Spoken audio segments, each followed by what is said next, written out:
Hey guys, welcome back to another tutorial video. So in today's video, I'll show you how to use two WhatsApp accounts on one iPhone. So first, make sure WhatsApp is updated to the latest version available for your iPhone.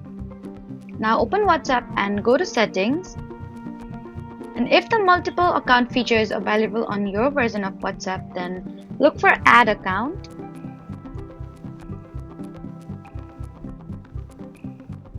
Tap it and enter the phone number for your second WhatsApp account.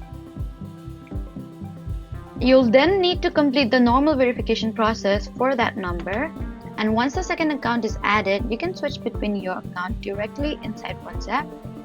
Each account can have its own chats, notifications, and settings. This is much easier than constantly logging out and signing back in. This feature may also depend on the current version or availability for your account. So that was how to use two WhatsApp accounts on one iPhone. Please do not forget to like, comment, and subscribe for more helpful tutorials. Thank you for watching.